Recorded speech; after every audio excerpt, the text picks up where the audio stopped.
Kemuliaan kepada Allah Bapa dan Putra dan Roh Kudus. Amin. Shalom. Saudara, kembali kita bertemu dalam channel YouTube yang di dalam link Yehuda Diargo. Sebelum kita mulai membahas firman Tuhan, terlebih dulu saya ingin menyampaikan kepada saudara bahwa firman yang akan kita bahas ini adalah firman pengajaran dalam satu rangkaian khotbah dalam edisi Masalah Hati yang merupakan satu rangkaian yang saling berhubungan satu dengan yang lain, tidak dapat dipisah-pisahkan. Dimulai dari problem yang terbesar adalah masalah hati, kemudian disusul dengan struktur manusia, roh, jiwa, dan tubuh, kemudian roh manusia, dan kemudian membedah jiwa, dan yang terakhir kemarin adalah sifat dasar tubuh. Dan untuk ini saudara yang akan mendengarkan firman pengajaran ini harus terus mengikuti dengan cermat untuk mempelajari topik yang satu dengan topik yang lain saling berhubungan. Jangan hanya mendengarkan dengan sekilas atau sepotong-sepotong, karena pengajaran hati, roh, jiwa, dan tubuh ini cukup rumit. Dibutuhkan kesabaran dan kesungguhan dalam mempelajari dalam pimpinan Roh Kudus supaya mendapatkan pencerahan dan faedah yang bermanfaat untuk pertumbuhan rohani kita. Dan sekarang topik yang akan kita bahas adalah masalah hati manusia. Saudara, terlebih dulu kita akan membuka Alkitab kita. Kita akan membacanya di dalam Amsal, pasalnya yang keempat, ayatnya yang ke-23. Demikian bunyi firman Tuhan. Jagalah hatimu dengan segala kewaspadaan, karena dari situlah terpancar kehidupan. Saudara, hati adalah bejana atau wadah, pusat dari jiwa, di mana terletak motif-motif yang merupakan pusat keberadaan semua problem-problem. Hati yang tercemar ketika manusia jatuh ke dalam dosa sehingga cenderung membuahkan kejahatan. Itu ditulis dalam Kejadian 6 ayat yang ke-5. Dan juga saudara, kalau kita baca Yeremia pasalnya yang ke-17 ayat 9 dan 10, demikian bunyi firman Tuhan. Betapa liciknya hati, lebih licik daripada segala sesuatu. Hatinya sudah membatu, siapakah yang dapat mengetahuinya? Aku Tuhan yang menyelidiki hati, yang menguji batin, untuk memberi balasan kepada setiap orang setimpal dengan tingkah langkahnya, setimpal dengan hasil perbuatannya. Jadi saudara, hati itu licik dan keras, dapat menjadi keras terhadap hal-hal yang rohani. Karena di situ juga di dalam hati itu timbulnya keserakan, dendam, dan sakit hati. Dari hati timbul segala pikiran-pikiran yang jahat. Matius 15 ayat yang ke-19, Demikian bunyi firman Tuhan. Karena dari hati timbul segala pikiran jahat, pembunuhan, perzinahan, percabulan, pencurian, sumpah palsu, dan hujat. Itulah yang menajiskan orang. Tetapi makanan dengan tangan yang tidak dibasuh tidak menajiskan orang. Demikian juga yang ditulis di dalam Injil Yohanes pasalnya yang ke-12 ayatnya yang ke-40. Demikian bunyi firman Tuhan. Ia telah membutakan mata dan mendegilkan hati mereka, supaya mereka jangan melihat dengan mata dan menanggap dengan hati, lalu berbalik sehingga aku menyembuhkan mereka. Jadi saudara-saudara, hati yang keras terhadap hal-hal yang rohani membuat dia tidak bisa bertumbuh. Dan Tuhan yang akan membutakan mata rohaninya dan mendekilkan hatinya. Sehingga hati menjadi keruh, menjadi buta, dan tumpul, tidak mampu melihat kebenaran. Hati adalah pangkal permulaan daripada dosa. Mazmur, saudara, ayat yang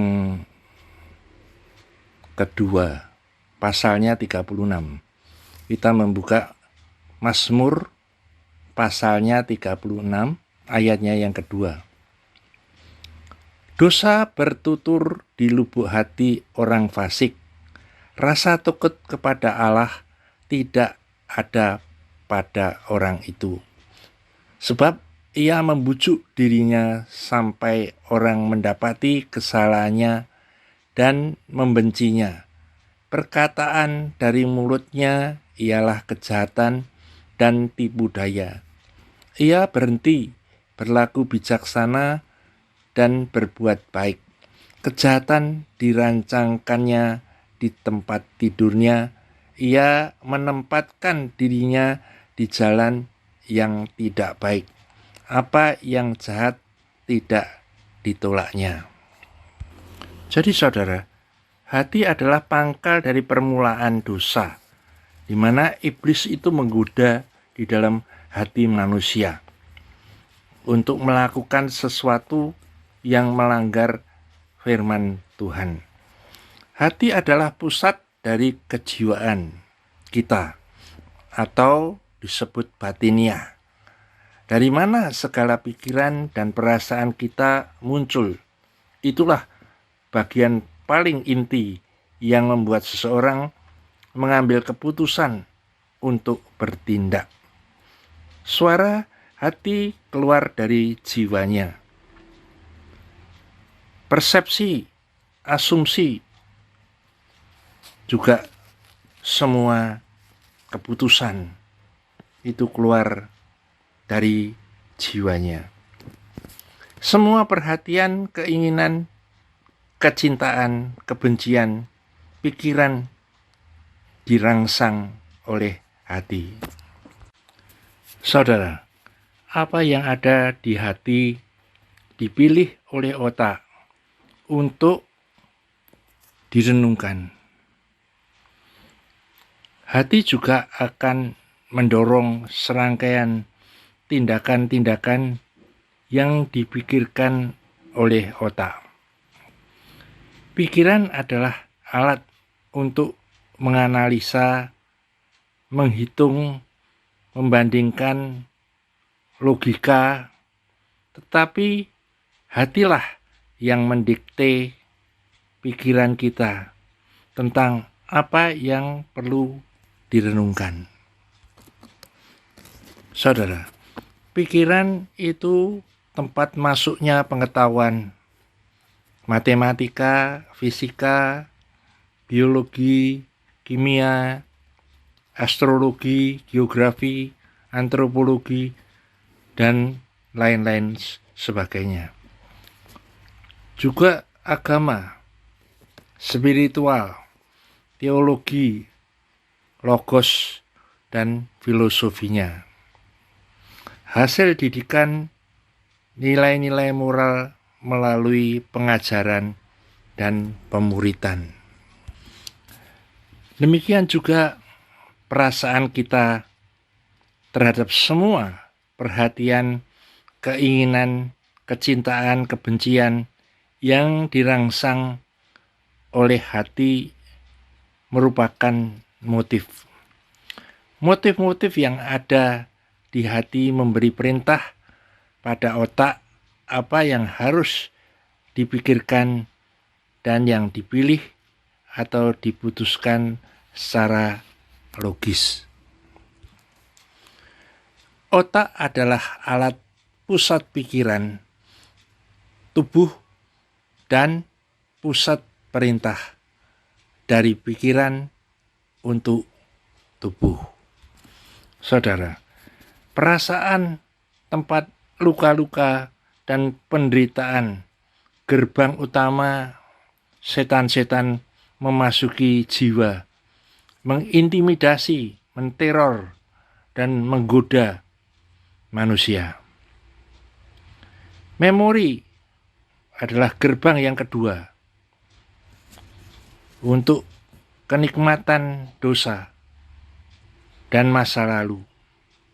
Ingatan-ingatan daripada perbuatan-perbuatan masa lalu. Imajinasi adalah khayalan, angan-angan fantasi atau dunia maya yang juga tempat iblis untuk bekerja. Kemudian kemauan hasrat daging keduniawian yang tidak kudus dan juga panca indera tubuh merupakan pintu hati, di mana sudut pandang penilaian dunia bagian luar penampilan. Pertimbangan untung rugi untuk diri sendiri. Juga keputusan pakai akal, kebimbangan, dan juga sifatnya mudah-mudahan. Komitmen yang dibuat mudah goyah, tidak bisa dipercaya. Kadang-kadang bolak-balik. Dan juga rasa takut, khawatir, gelisah, dan tidak tenang. Itu semua ada di dalam perasaan kita. Saudara, jiwa tidak dapat memerintah kehidupan dengan benar. Apabila jiwa yang berkuasa atas diri kita, maka pusat pemerintahan manusia menjadi disalah tempatkan dari Allah kepada ego diri sendiri. Melalui hal inilah manusia memberi jalan kepada roh-roh jahat untuk masuk ke jiwa dan ke dalam rohnya untuk menguasai, mempengaruhi seluruh kehidupannya. Saudara, ada 4 dosa yang utama di mana roh jahat mendapat jalan masuk dan 1 tingkat kekuasaannya atas manusia. Yang pertama adalah dosa moral. Pencurian, kemarahan, iri hati, keserakan, hawa nafsu, kesombongan. Yang kedua, dosa ketidakpercayaan. Berusaha membangun dasar kehidupan yang mengesampingkan Allah sebagai sesuatu yang tidak perlu dan tidak ada hubungannya. Kemudian yang ketiga, agama palsu, penyembahan berhala, kemunafikan, memanipulasikan kebenaran, tidak mengajarkan seluruhnya, hanya sepotong-sepotong, kemudian menyelewengkan, mendirikan kebenarannya sendiri, dan menyembah Allah-Allah, ilah-ilah, menurut pandangan dan pengertiannya sendiri, dan juga kesenangan-kesenangannya untuk diri sendiri. Keempat, kenikmatan daging, alkohol, juga narkotik, zat-zat kimia, morfin, ganja, dan juga dosa seks. Roh-roh jahat dapat menyerang saraf-saraf otak dan susunan otot yang dapat mendatangkan kerusakan mental. Juga pengaruh-pengaruh keinginan mata, konsumtif yang ditawarkan dunia, penampilan luar yang indah, dan juga tidak menyensor panca inderanya. Semuanya ditelan begitu saja. Kemudian keangkuhan hidup, akar semua dosa, menilai sangat tinggi dirinya, melebihi yang semestinya. Tidak mau menundukkan diri, sifatnya sombong. Ambisi yang dipimpin oleh hawa nafsu untuk lebih unggul dari orang lain sebagai pencitraan diri untuk kemuliaannya sendiri. Juga dosa kemunafikan bersembunyi di balik penampilan penuh selubung penipuan dan kecurangan. Dan juga dosa kebimbangan, tidak teguh dalam pendiriannya, tidak bisa dipercaya, dan tidak bisa konsisten sifatnya. Saudara, musuh yang terbesar yang kita hadapi berada di dalam diri kita, yaitu di dalam hati kita.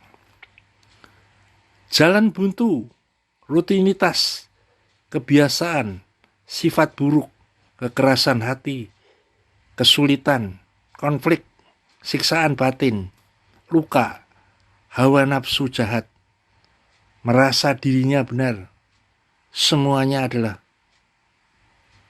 yang terdapat di dalam sifat-sifat daripada jiwa kita. Manusia telah memagari diri sendiri dengan penjara-penjara, yaitu perhatian yang berpusat pada dirinya sendiri dalam bentuk bidang-bidang dari kehidupan yang berpusat pada diri sendiri, yang belum disucikan, belum diserahkan, belum diterangi, itu akan mengundang iblis masuk. Saudara, hal-hal yang mengundang untuk iblis masuk ke dalam hati ialah yang pertama, berpegang erat kepada dosa, masih sayang akan kenikmatan dosa, tetap mempertahankannya, tidak mau melepaskan dosa tersebut. 2.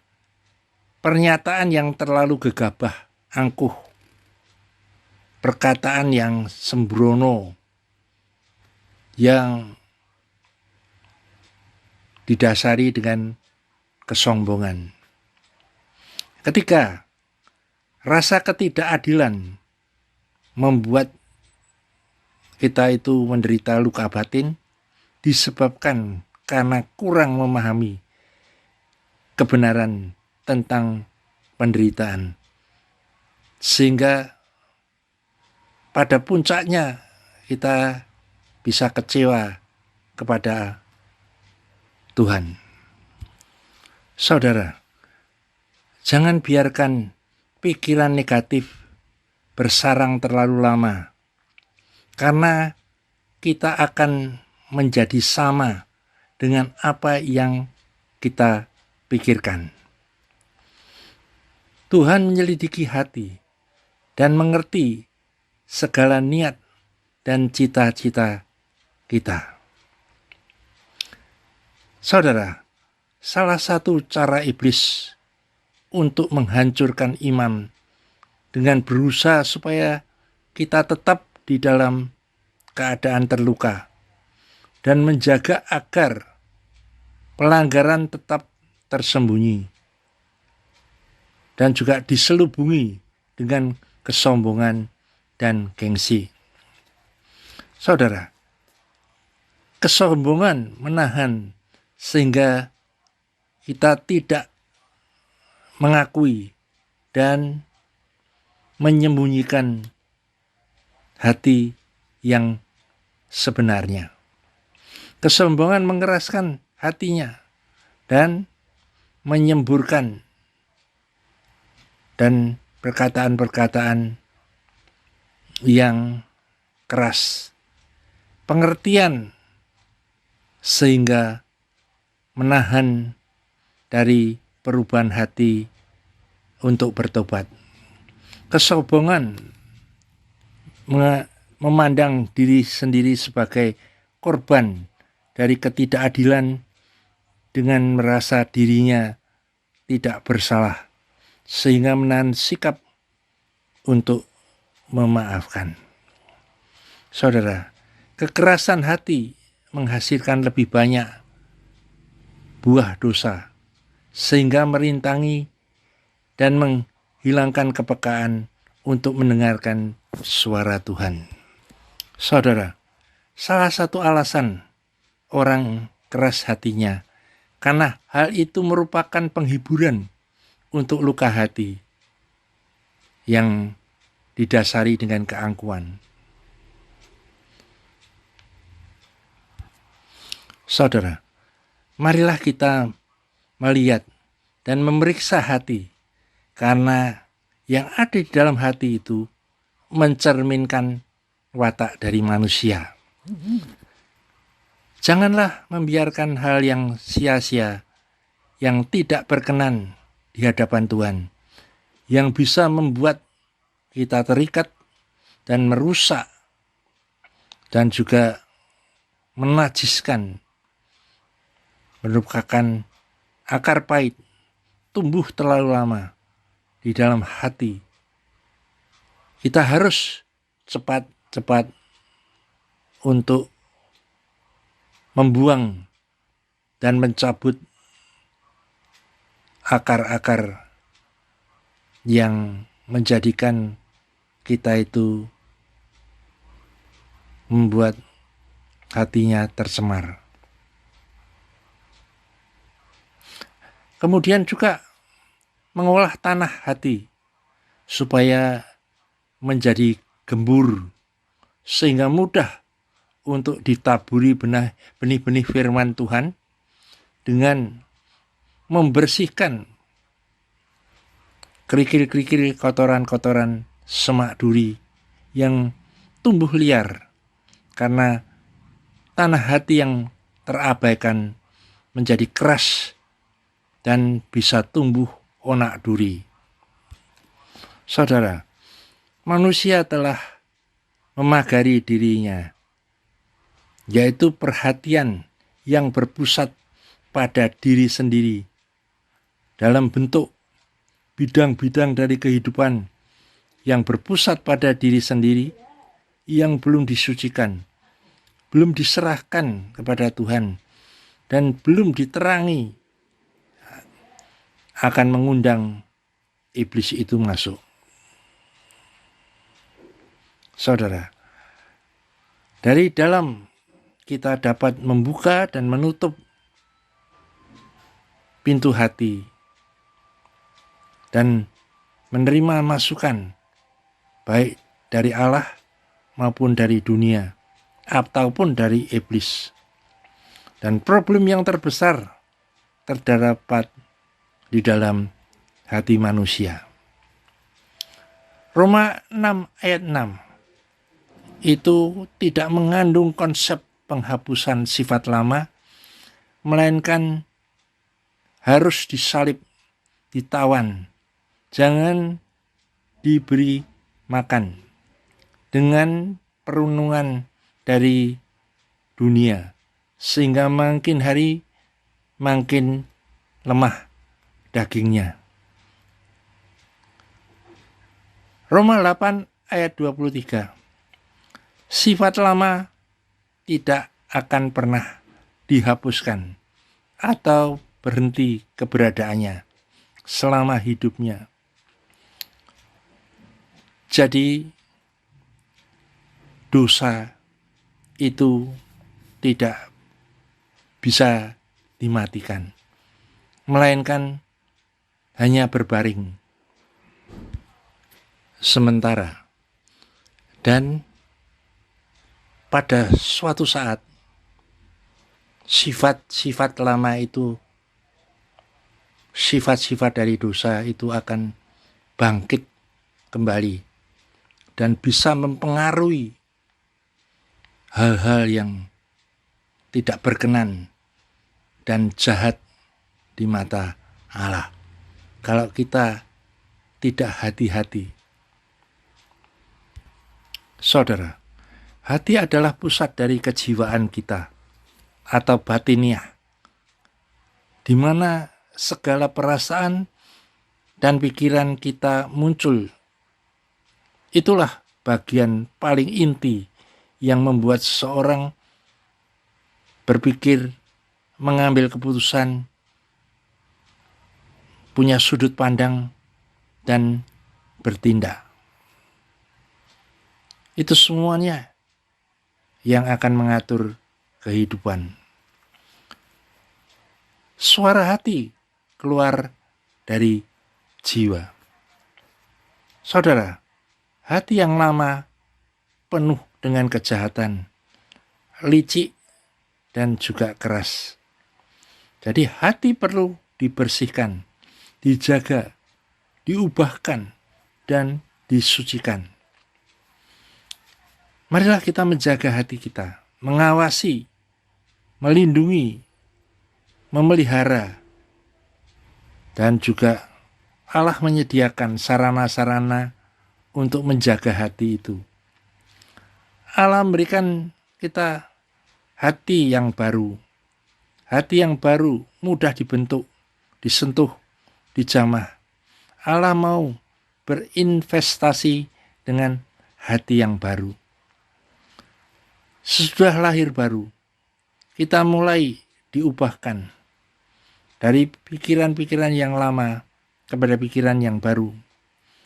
Hati itu harus terus-menerus dikendalikan dan dibimbing melalui panca indera yang terlatih. Hasil didikan tentang nilai-nilai moral yang diajarkan melalui pemuritan. Jadi perlu diusahakan. Hati perlu senantiasa diselidiki oleh Tuhan. Dan Allah menguji batin dan hati orang. Uji dan selidikilah dirimu. Hati yang paham dan menimbang perkara, kita harus minta kepada Tuhan. Dan Tuhan akan menyediakan orang yang sungguh-sungguh meminta kepadanya, supaya menjadikan mata hati kita itu menjadi terang. Saudara, suara manusia lama kita dengan segala pertimbangan dan hasratnya sering menguasai diri kita tanpa kita sadari. Suara tersebut memiliki kecerdasan dengan berbagai argumentasi, dengan segala pertimbangannya yang tidak searah dengan pikiran Tuhan. Saudara, perbuatan dosa sangat berbahaya. adalah suara dari daging manusia yang tidak bisa dibungkam karena hawa nafsu daging itu menginginkan dengan segera apa yang menjadi keinginan dari dagingnya. Produk dari filosofi dunia yang kita serap dari lingkungan, keluarga, pergaulan, pendidikan, adat istiadat, budaya dan agama dalam jiwa kita melahirkan suara dari manusia lama. Suara itu bisa menyesuaikan diri dengan keadaan. Ia bisa bersikap baik, tapi sebenarnya sangat licik. Sinful nature atau kodrat dosa itu tidak bisa mati, tapi hanya berbaring di dalam kehidupan manusia. Artinya, saat-saat tertentu seperti tertidur tidak memunculkan ekspresi perwujudannya, tapi di saat lain dapat bangun dan mendorong untuk melakukan suatu tindakan yang melanggar dan bertentangan dengan kehendak Tuhan. Jadi saudara, kita tidak bisa mengatakan bahwa kita bisa mematikan kodrat dosa di dalam tubuh kita. Karena tubuh yang berdosa itu hanya bisa disalibkan atau disangkal dan tidak bisa dimatikan. Kalau dosa itu nanti bisa mati kalau tubuh fana ini digantikan dengan tubuh yang baru di waktu kehidupan yang akan datang. Proses keselamatan mengubah kodrat dosa menjadi kodrat ilahi, yang artinya proses pengkloningan. Apakah seseorang memberi dirinya dikloning oleh Tuhan menjadi seperti gambar Allah, atau dikloning oleh dunia dengan segala pengaruh hawa nafsunya sehingga menjadi anak iblis. Saudara, apakah kita memiliki pikiran dan perasaan yang terdapat di dalam Kristus, yaitu bagian pikiran yang dalam atau sikap batin atau sikap hati? Kalau kita lihat di dalam Roma pasal 8 ayat 29, bunyi firman Tuhan demikian: sebab semua orang yang dipilihnya dari semula, mereka juga ditentukannya dari semula untuk menjadi serupa dengan gambaran anaknya, supaya ia, anaknya itu, menjadi yang sulung di antara banyak saudara. Yang artinya saudara, yaitu ditentukan untuk menjadi serupa dengan gambaran anaknya. Gambaran itu berbicara mengenai jiwa, serupa dengan jiwa, pikiran, perasaan, dan kemauan yang diberikan Allah kepada manusia, yaitu komponen yang diberikan Tuhan dalam diri manusia.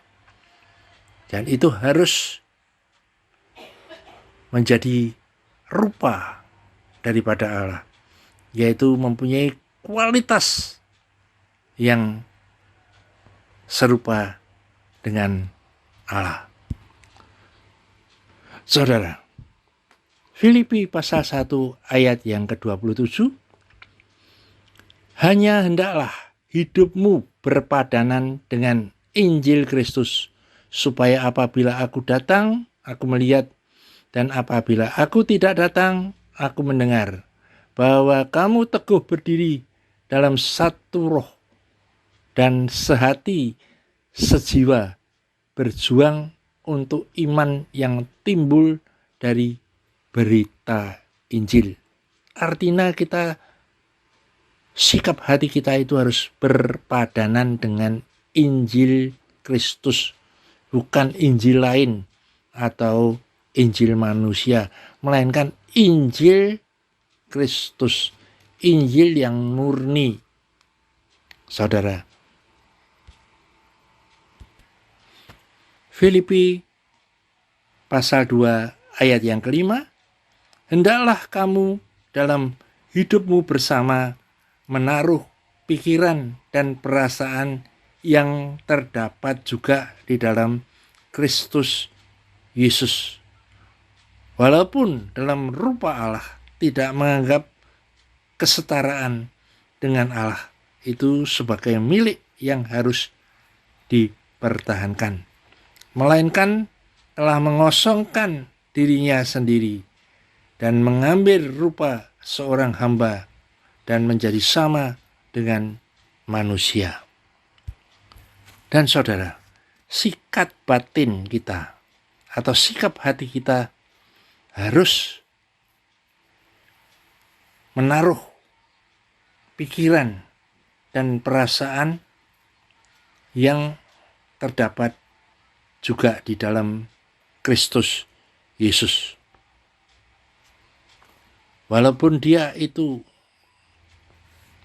orang yang rohnya itu ilahi, walaupun tubuhnya itu fana, tapi dia rela mengosongkan dirinya, yang artinya sikap hati yang merendahkan diri, tidak menjadi sombong untuk menjalani hidup menurut panggilan yang ditentukan oleh Allah untuk menggenapi rencananya sebagai penebusan bagi manusia dan untuk keselamatan manusia.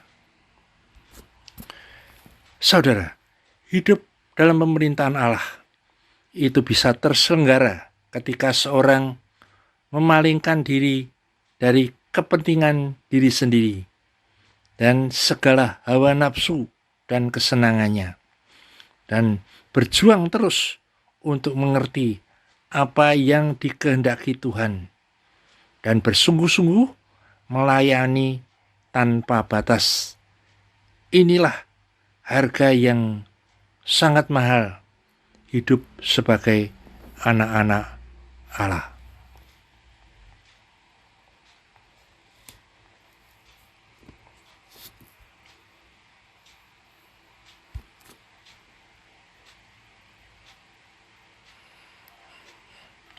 Itu mau.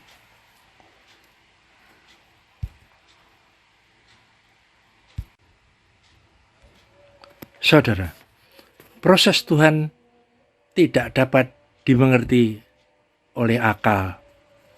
Proses Tuhan hanya dapat dimengerti dengan hati kita. Segala sesuatu yang harus dijawab dan dimengerti oleh akal akan menghasilkan keraguan dan kebimbangan dan kebingungan, karena akal kita itu tidak dapat mengerti Tuhan. Saudara, Roma 11 ayat 33, demikian bunyi firman Tuhan. Oh, alangkah dalamnya kekayaan, hikmat, dan pengetahuan Allah. Sungguh tak terselidiki keputusan-keputusannya dan sungguh tak terselami jalan-jalannya. Sebab siapakah yang mengetahui pikiran Tuhan? Atau siapakah yang pernah menjadi penasihatnya? Saudara, dimensi Tuhan adalah hati dan iman, dan Allah selalu bekerja melebihi akal kita. Menjalani proses Tuhan harus dengan kerelaan berkorban. Kerelaan merupakan kunci keberhasilan untuk lulus dalam ujian melalui proses Tuhan. Keberadaan kita di hadapan Tuhan. Saudara, kerelaan berkaitan erat dengan kondisi hati kita. Jika hati kita rela, akan lebih mudah mengerti maksud dari proses Tuhan. Saudara, kita sanggup melewati proses Tuhan dengan kasih karunia yang diberikan Tuhan, dan kita meresponi dan menjalani dengan taat. Kesanggupan untuk melihat dengan benar merupakan kunci yang akan membebaskan kita dari segala jerat. Amsal 17 ayatnya yang ke-27. Orang yang berpengetahuan menahan perkataannya. Orang yang berpengertian berkepala dingin. Demikian juga Amsal 18 ayat yang ke-13. Jikalau seorang memberi jawab sebelum mendengar, itulah kebodohan dan kecelaan. Hati orang berpengertian memperoleh pengetahuan, dan telinga orang bijak menuntut pengetahuan. Jadi saudara, kita itu seharusnya menuntut pengetahuan sebanyak-banyaknya. Kalau kita mau mendengarkan firman Tuhan. Sebab di dalam firman Tuhan itulah terdapat rahasia-rahasia kehidupan yang bagi orang bijaksana itu akan selalu menuntut pemahaman dan pengertian dari firman-Nya.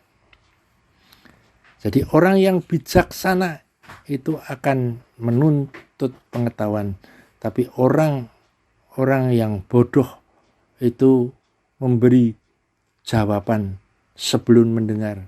Dia penuh dengan argumentasi, penuh dengan segala hal-hal yang sifatnya hanya memancing perdebatan. Saudara, bila kita menyalahkan orang lain dan membela diri kita sendiri, maka kita itu buta terhadap jerat, atau kita tidak sadar bahwa kita ada di dalam jerat. Rela berarti bersedia menerima kenyataan yang tidak sesuai dengan keinginan kita dan harapan hati kita. Rela berarti tidak menuntut apa yang menjadi hak bagian kita, yaitu harta, kekuasaan, penghargaan, perhatian, pertolongan, kepentingan, dan keuntungan. Sebelum menjadi baik, Tuhan biasanya membuat seolah-olah kita menjadi lebih buruk dari semula. Kita bisa melihat contoh-contoh, yaitu nabi-nabi besar seperti Musa, Yusuf, dan juga Raja Daud sebelum dia menjadi baik. Terlebih dulu dia harus mengalami tantangan dan ujian-ujian daripada Tuhan. Tuhan selalu mengajar untuk orang-orang yang dikasihinya, dididik atau dilatih supaya dapat bertumbuh dengan baik menjadi seorang yang mandiri, bertanggung jawab, disiplin, bisa dipercaya, dan setia, sehingga dapat mengatasi gejolak hidup, masalah yang harus dihadapi. Saudara, Ibrani pasal yang ke-12 ayat yang ke-5, demikian bunyi firman Tuhan. Dan sudah lupakah kamu akan nasihat yang berbicara kepada kamu seperti kepada anak-anak? Hai anakku, janganlah anggap enteng didikan Tuhan, dan janganlah putus asa apabila engkau diperingatkannya, karena Tuhan menghajar orang yang dikasihinya, dan ia menyesah orang yang diakuinya sebagai anak. Jika kamu harus menanggung ganjaran, Allah memperlakukan kamu seperti anak. Di manakah terdapat anak yang tidak dihajar oleh ayahnya?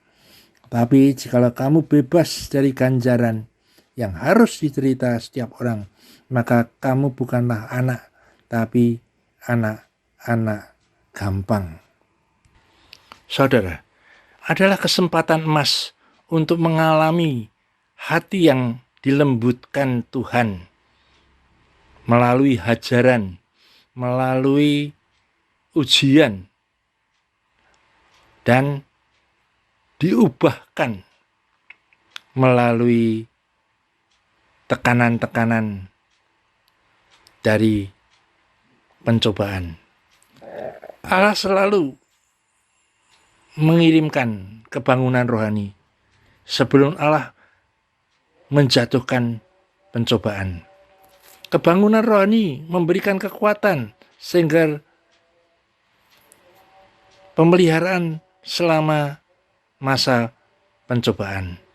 Yang tidak menggunakan kesempatan ini tidak akan dapat mempertahankan badai yang akan melanda.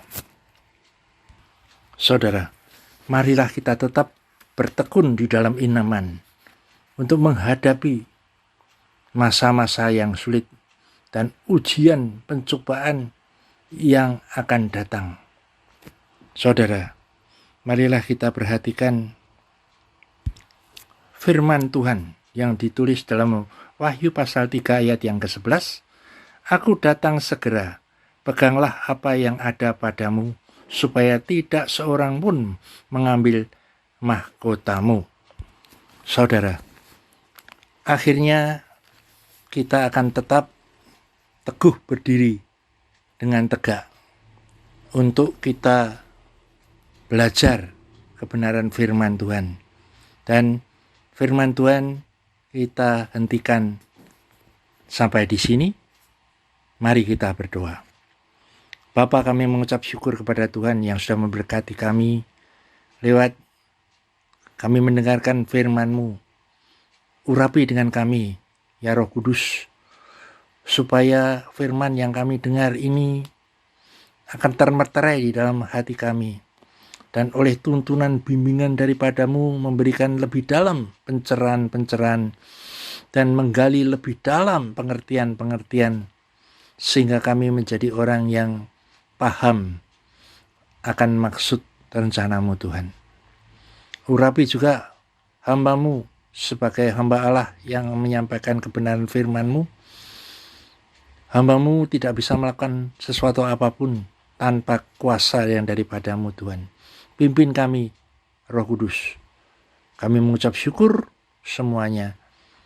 Segala pujian, hormat, kemuliaan hanya Engkau yang patut menerimanya. Hanya di dalam nama Tuhan Yesus kami sudah berdoa dan mengucap syukur. Haleluya. Amin.